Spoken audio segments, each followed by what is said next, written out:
सत्य वचन की राह पर चले हम सदा, यीशु का साथ हो रहे हमारी हर दुआ।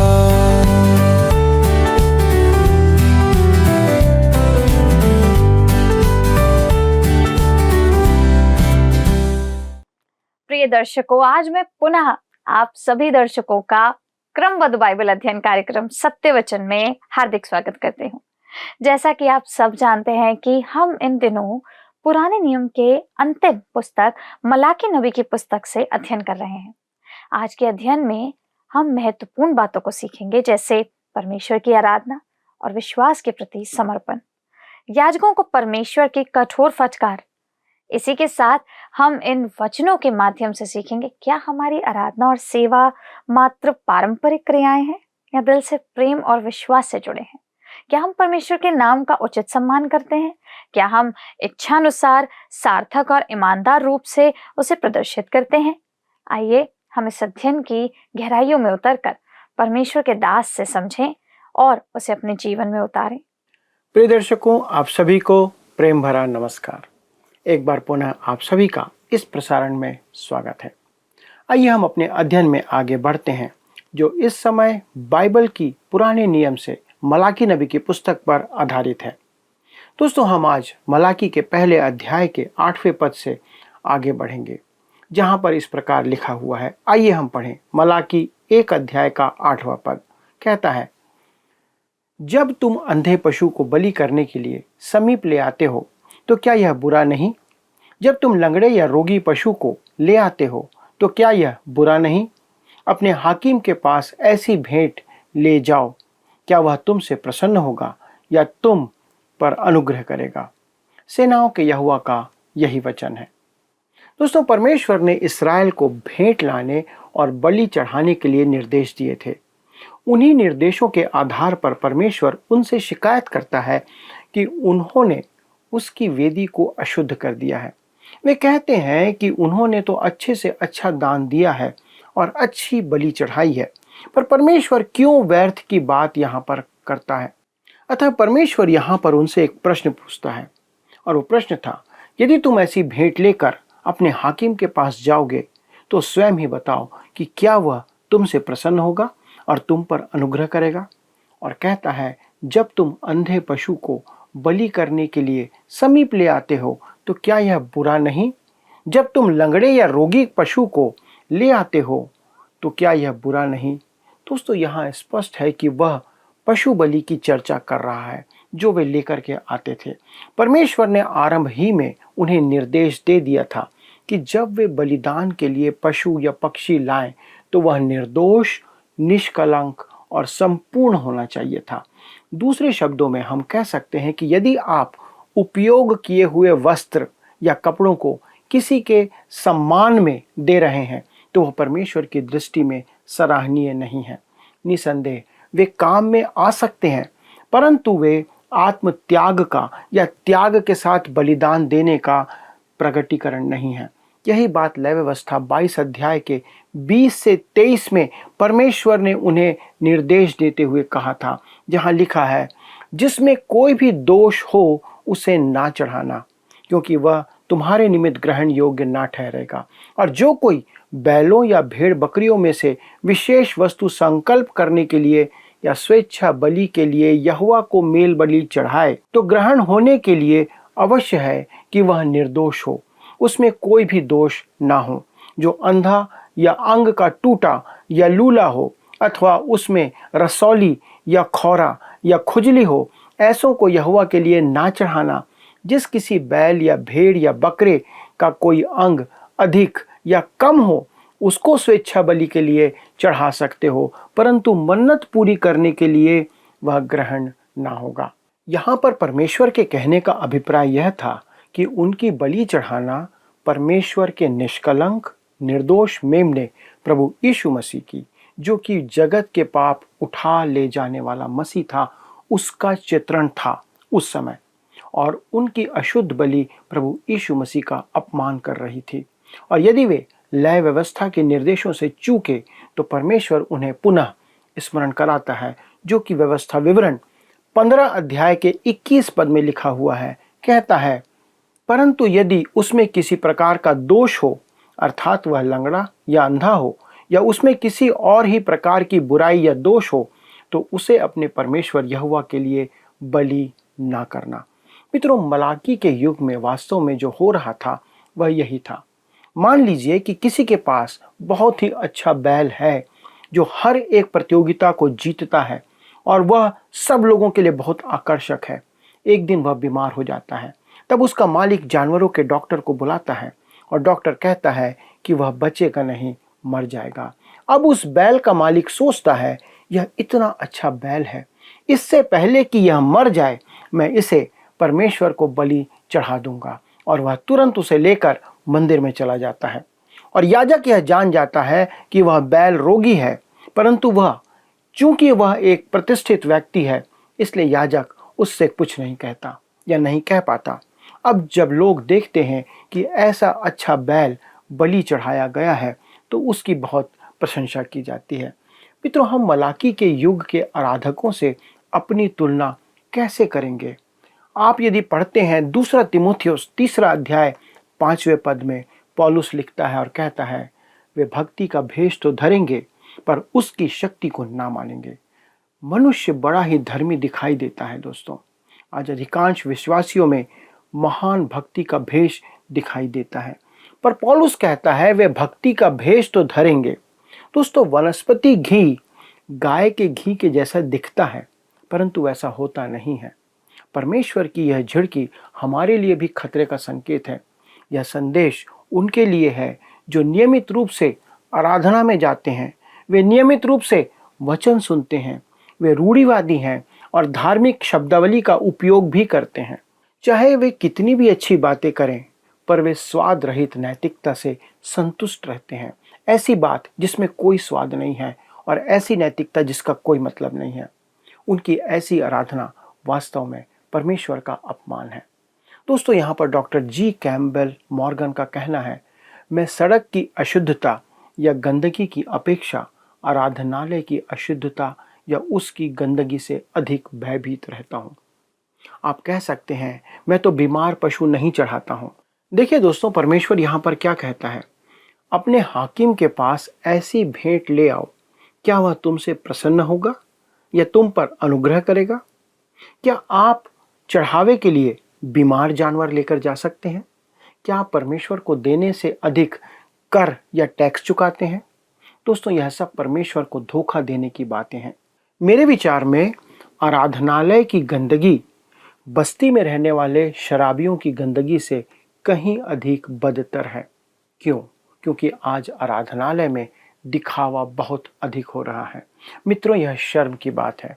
मित्रों, किसी कलीसिया में एक जनमान्य धनवान मनुष्य था।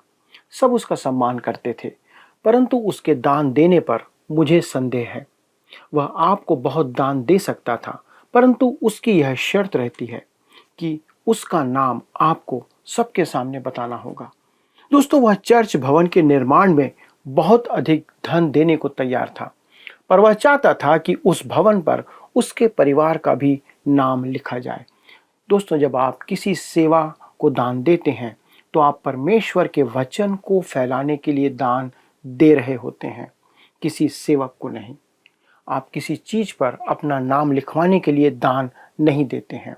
मुझे पता है कि हमारी नीतियों के कारण कई बड़े और धनी लोग हमसे दूर हो जाते हैं, हमें वे सहयोग नहीं देते हैं, लेकिन यह बिल्कुल ठीक है। प्रभु बहुत से अन्य लोगों से बातें कर रहा है और करता है, और मुझे इसमें खुशी है। लोग तुरही और ढोल बजाकर दान देते हैं।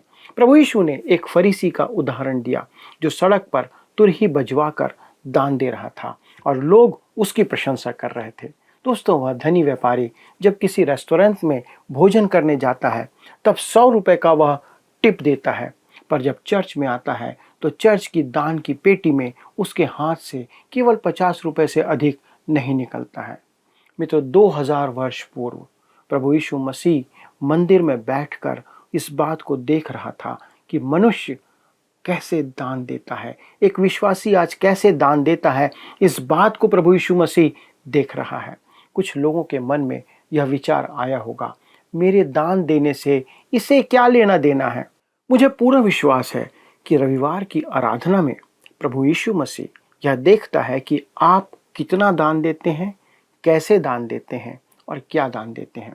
क्या आप अपने होटल के भुगतान के बराबर दान देते हैं या उससे कम देते हैं या उससे अधिक देते हैं? क्या आप प्रभु की सेवा में उतना ही दान देते हैं जितना आप प्रशंसा पाने के लिए अन्य स्थानों में देते हैं? दोस्तों, बीमार पशु आज भी बलि चढ़ाए जा रहे हैं, बलिदान के लिए लाए जा रहे हैं, परंतु विश्वास रखें, परमेश्वर को यह स्वीकार नहीं है।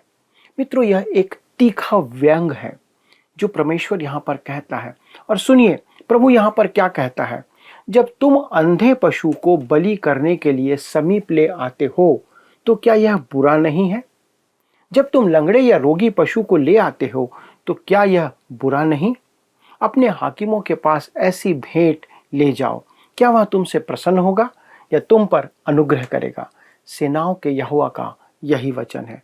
दोस्तों, मैं फिर से यह कहता हूँ, इससे मुझे कोई सरोकार नहीं, मुझे कोई मतलब नहीं, पर मैं वही कह रहा हूँ जो परमेश्वर का वचन हमसे कह रहा है। आप एक बीमार पशु को अर्पित नहीं कर सकते। आप चोरी के धन से अपना टैक्स या कर नहीं चुका सकते। दोस्तों, आपको एक नंबर के धन से, एक नंबर के पैसे से ही टैक्स देना पड़ता है सरकार को। यहाँ पर यूहन्ना 14 अध्याय के 15 पद में प्रभु यीशु मसीह ने यही बात को कहा था, यदि तुम मुझसे प्रेम रखते हो तो मेरी आज्ञाओं को मानोगे। दोस्तों, मुझे नहीं लगता कि आज हम दशमांश के अधीन हैं। हालांकि यह ध्यान रखना भी रोचक बात है कि मूसा की व्यवस्था में 1 से ज़्यादा दशमांश थे। आज हम जान सकते हैं और हम जानते हैं कि उनके लिए, अर्थात इस्राएल के लोगों के लिए 2 दशमांश थे, और कई लोग सोचते हैं कि 3 दशमांश थे। पर इसका मतलब यह है कि उस समय लोग वास्तव में अपनी कमाई का 30% या उससे अधिक प्रभु को दिया करते थे या परमेश्वर के लिए अर्पित किया करते थे। मंदिर में प्रभु यीशु मसीह लोगों को दान देते हुए देख रहा था। उसने धनवानों के दान की प्रशंसा नहीं की, क्योंकि उन्होंने अपने लिए कहीं अधिक बचा कर रखा था। उन्होंने अपनी बढ़ती में से दिया था। और उसने उस विधवा की प्रशंसा की जिसने सिक्के मंदिर के भंडार में डाले, परंतु प्रभु यीशु मसीह ने उसे स्वर्ग में सोने के बराबर मान्यता दी और कहा, उसने अपना सब कुछ दे दिया, सबसे बढ़कर उसने दान दिया है। दोस्तों, हम अपनी संस्था में भी इस बात पर प्रभु का धन्यवाद करते हैं कि बहुत से ऐसे असहाय, निराश्रित और गरीब जनता के लोग हैं जो 100 और 50 रुपए का दान इस सेवा के लिए भेजते हैं। शायद उसका मूल्य बहुत ना हो, पर फिर भी उसमें परमेश्वर की आशीष बनी रहती है जो इस सेवा को आगे बढ़ाने में सहायता करती है। मलाकी के दिनों में इस्राएली बहुत चतुर थे, बहुत चालाक थे। वे बीमार पशु को बलि के लिए चढ़ा देते थे, पर परमेश्वर कहता है कि वह उसे ग्रहण नहीं करेगा। मुझे इस बात पर आश्चर्य है कि आज कितने दान वास्तव में परमेश्वर को स्वीकार्य होते होंगे। दोस्तों, हमें बताया गया है कि परमेश्वर को हम जो भी भेंट चढ़ाते हैं वह पुराने नियम के समय में याजक द्वारा चढ़ाए जाने वाले चढ़ावे के समान होता है। अर्थात याजक उस भेंट को परमेश्वर के सामने चढ़ाता था। आज विश्वासी परमेश्वर के सामने याजक हैं। नए नियम में हर एक को याजक का दर्जा दिया गया है और हमें अनुग्रह से दान देने की आवश्यकता है।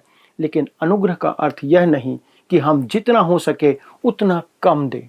मुझे डर लगता है कई बार कि हम वास्तव में हर रविवार की आराधना में एक अपवित्रता का कार्य होते हुए देख रहे हैं। कोई कहेगा, लेकिन अपवित्रता का अर्थ है कि कोई चर्च में से कुछ चुरा ले। हाँ दोस्तों, यही अर्थ है इसका। इस्राएली अपवित्रता के दोषी थे क्योंकि वे उनके चढ़ावे वास्तव में उनके लिए कुछ भी मूल्य नहीं रखते थे जो वे दे रहे थे।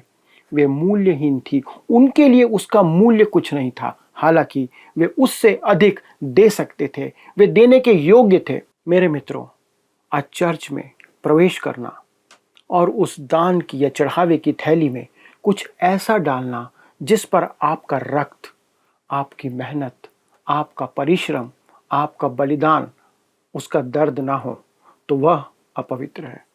स्पष्ट तौर पर मुझे कभी कभी लगता है कि इस प्रकार से दान देने से अच्छा तो दान ना देना बेहतर है। हम अन्य बातों में अधिक पैसे व्यय करते हैं, खर्च करते हैं, पर दान की थैली में हम बहुत कम डालते हैं। हम पिक्चर देखने, पार्टी करने, अन्य मनोरंजन के लिए कहीं अधिक खर्च कर देते हैं, पर इसकी तुलना में परमेश्वर के कार्य के लिए हमारा दान बहुत कम होता है। आइए दोस्तों, हम आगे बढ़ें और अगले पद को देखें। मलाकी 1 अध्याय उसका पद 9 कहता है, अब मैं तुमसे कहता हूं, ईश्वर से प्रार्थना करो कि हम लोगों पर अनुग्रह करे, यह तुम्हारे हाथ से हुआ है। तब क्या तुम समझते हो कि परमेश्वर तुम में से किसी का पक्ष करेगा? सेनाओं के यहोवा का यही वचन है। मित्रों, ये लोग प्रथाओं एवं परंपराओं के अनुसार सब कुछ कर रहे थे, परंतु उन्हें यह समझ में नहीं आ रहा था कि परमेश्वर के साथ मन से उनका कोई संबंध नहीं था। उनके मन दूषित थे, अतः उनकी भेंट एवं बलिदान भी परमेश्वर के सन्मुख दूषित था। और अगले पद में कहता है, मलाकी 1:10 में लिखा है, भला होता कि तुम में से कोई मंदिर के किवाड़ों को बंद करता, कि तुम मेरी वेदी पर व्यर्थ आग जलाने ना पाते। सेनाओं के यहोवा का यह वचन है, मैं तुमसे कदापि प्रसन्न नहीं हूं और न तुम्हारे हाथ से भेंट ग्रहण करूंगा। मित्रों, परमेश्वर कह रहा है कि तुम्हारे ये धार्मिक कृत्य, धार्मिक क्रियाकलाप जिन्हें करने से तुम चूकते नहीं हो, सर्वथा पूर्णतः अर्थहीन है। ये किसी काम के नहीं है, इनमें कोई लाभ तुम्हारे लिए नहीं है, परंतु फिर भी वे कहते हैं और इसे करते चले जा रहे थे। अगले पद में इस बात को वो कहता है, मलाकी 1 उसका 11 पद लिखा है, क्योंकि उद्याचल से लेकर अस्ताचल तक जाति जाति में मेरा नाम महान है, और हर कहीं मेरे नाम पर धूप और शुद्ध भेंट चढ़ाई जाती है, क्योंकि अन्य जातियों में मेरा नाम महान है। सेनाओं के यहोवा का यही वचन है। दोस्तों, इस्राएल जिस तरह से परमेश्वर की सेवा कर रहा था, उससे उसका नाम अर्थात परमेश्वर का नाम बदनाम हो रहा था। वे सुलेमान के दिनों की तरह उसकी सेवा नहीं कर रहे थे। उदाहरण के लिए, शीबा की रानी ने जो कुछ देखा सुलेमान के समय, उसके द्वारा से वह बहुत प्रभावित हुई थी। उसने प्रभु को जाना था, पर इस समय उद्धार ना पाने वाले लोग जो कि प्रभु को नहीं जानते हैं, वे इससे प्रभावित नहीं हो रहे हैं, क्योंकि यह केवल एक दिखावा और एक समारोह सा बन चुका है। परमेश्वर कहता है कि एक दिन आएगा जब अन्य जातियों के बीच उसका नाम महान होगा। अगर आप सोचते हैं कि यह आज पूरा हो रहा है, तो आप पूरी तरह से गलत हैं। दोस्तों, यह सहस्त्राब्दी काल में ही पूरा होगा, लेकिन आज ऐसा नहीं है। आज राष्ट्रों के बीच, अन्य जातियों के बीच, लोगों के बीच परमेश्वर का नाम महान नहीं माना जाता है। जैसा लिखा है, हर कहीं मेरे नाम पर धूप और शुद्ध भेंट चढ़ाई जाती है। दोस्तों, यह शुद्ध भेंट और धूप हमारा प्रभु यीशु मसीह है, और लिखा है, क्योंकि अन्य जातियों में मेरा नाम महान है। सेनाओं के यहोवा का यही वचन है। इसके आगे हम पढ़ते हैं, मलाकी 1 उसका 12वां पद कहता है, परंतु तुम लोग उसको यह कहकर अपवित्र ठहराते हो कि यहोवा की मेज अशुद्ध है, और जो भोजन वस्तु उस पर से मिलती है वह भी तुच्छ है। मित्रों, अन्य जातियों में परमेश्वर के नाम की निंदा होती थी, क्योंकि परमेश्वर की प्रजा का जीवन और कार्य ऐसा नहीं था जैसा होना चाहिए। उनके मन अशुद्ध थे और उनके अनुष्ठान घृणित थे। तब हम मलाकी 1 अध्याय के पद 13 में पढ़ते हैं, कहता है, फिर तुम यह भी कहते हो, यह कैसा बड़ा उपद्रव है। सेनाओं के यहोवा का यह वचन है, तुमने उस भोजन वस्तु के प्रति नाक, भौं, सिकोड़ी और अत्याचार से प्राप्त किए हुए और लंगड़े और रोगी पशु की भेंट ले आते हो। क्या मैं ऐसी भेंट तुम्हारे हाथों से ग्रहण करूं? यहोवा का यही वचन है। मित्रों, लिखा है, तुम यह भी कहते हो, यह कैसा बड़ा उपद्रव है। सेनाओं के यहोवा का यह वचन है, तुमने उस भोजन वस्तु के प्रति नाक, भौं, सिकोड़ी है। आज की भाषा में यदि हम कहें तो आराधना में जाना हमारे लिए उबाऊ काम है, वे कह रहे थे। इन सब बातों से अब हम थक चुके हैं।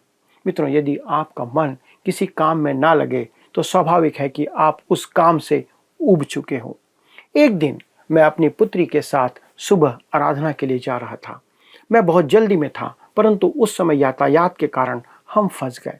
उस दिन मुझे विशेष संदेश देना था। मैंने अपनी पुत्री से कहा, इन सब के चेहरे देखो, वे सब काम पर भाग रहे हैं और यातायात में फंसने के कारण सबके चेहरों पर खिन्नता और क्रोध दिखाई दे रहा है।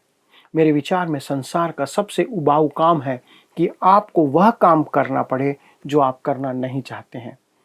आपसे समय काटे नहीं कटता है और आपको आनंद प्राप्त नहीं होता है। इसी प्रकार दोस्तों, आराधना में जाना भी कई लोगों के लिए, कई विश्वासियों के लिए अत्यधिक उबाऊ होता है। वे केवल अनमने ढंग से उसमें जाते हैं और यही कारण है कि हम प्रायः सुनते हैं कि हम आराधना में लोगों की रुचि जगाने के लिए, इंटरेस्ट जगाने के लिए क्या कर सकते हैं। क्या हम रविवार को उपस्थिति बढ़ाने के लिए कुछ कर सकते हैं? कोई सुझाव देता है कि हमें आराधना के बाद भोजन व्यवस्था करनी चाहिए या हमें आराधना में कोई बदलाव लेकर आना चाहिए।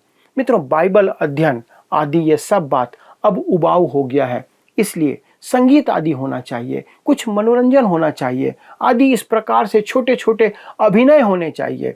बहुत कुछ लोग जोड़ने का प्रयास करते हैं। मित्रों, समस्या क्या है? वे ऐसा क्यों करते हैं कि परमेश्वर उनके लिए उबाऊ बन गया है? पहले तो मनुष्य ने प्रथाओं को आरंभ ही क्यों किया? वे चोगा क्यों पहनते हैं? आप क्यों ऐसा करते हैं? परिक्रमा करते हैं और आराधना करने से सब लोग अब ऊब चुके हैं। कोई कहता है मुझे व्यवस्थित आराधना अच्छी लगती है, कोई किसी और आराधना को अच्छा कहता है। आराधना में हर प्रकार से हमें खतरा नजर आता है। दोस्तों, प्रथाओं का अपना स्थान है और अनेक विश्वासी ऐसे ही वातावरण में बड़े हुए हैं।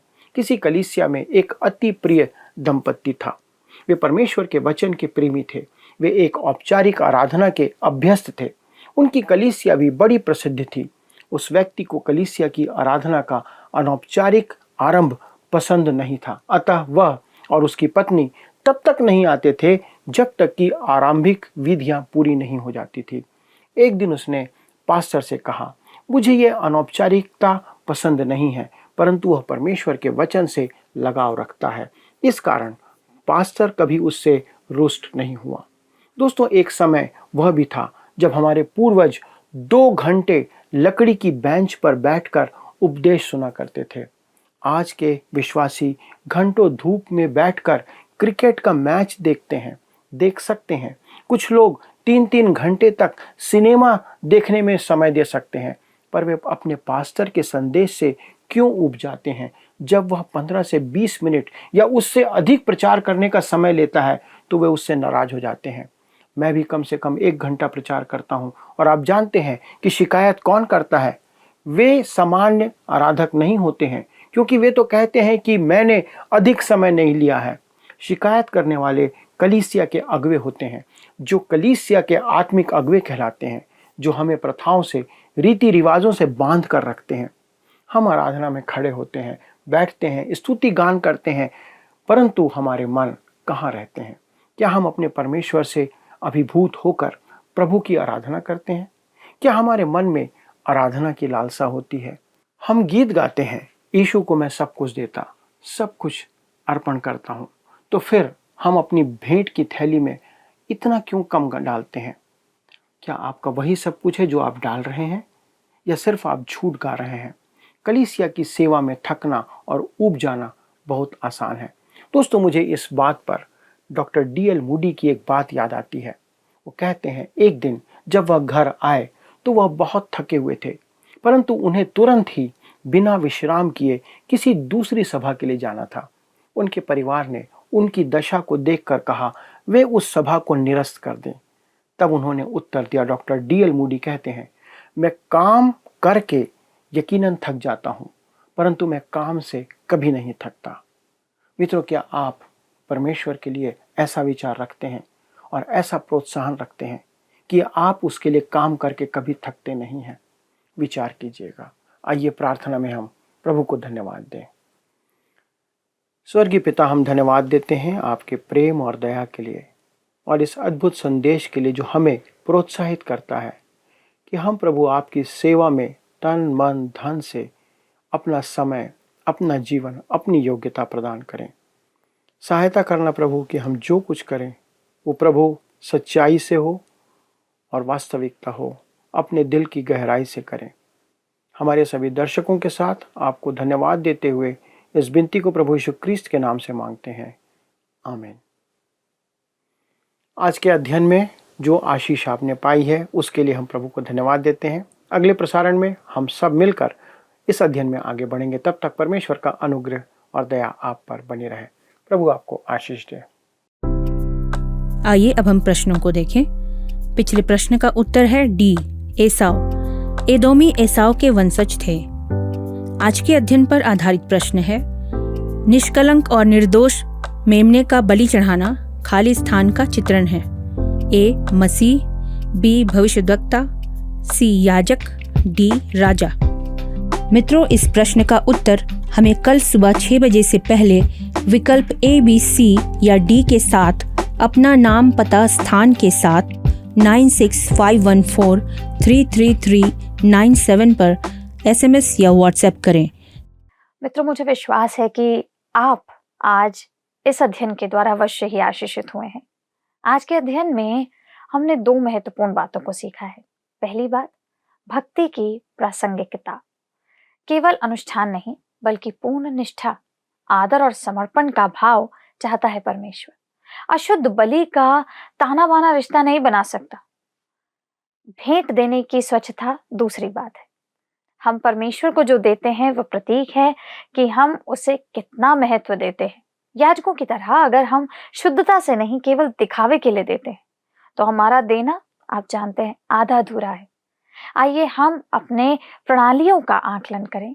क्या हम सिर्फ परंपरा निभा रहे हैं या अपने पूर्ण हृदय से सम्मान और प्रेम भी दे रहे हैं? आज इस पर अवश्य ही विचार कीजिएगा। इस विचार के साथ आपको छोड़े जा रहे हैं, लेकिन अगली बारी फिर से मुलाकात होगी। इस अध्ययन को अगर आप दोबारा देखना चाहते हैं तो हमारे YouTube channel word sounds Hindi में इसे पुनः देख सकते हैं। अधिक जानकारी और प्रार्थना के लिए देर मत करिए, स्क्रीन पर आ रहे नंबर पर हमें कॉल करिए, जो कि है 9651433397। प्रभु आपके साथ रहें। क्या आपको यह कार्यक्रम पसंद आया? अभी हमें एक मिस कॉल करें और आप अगले विजेता हो सकते हैं।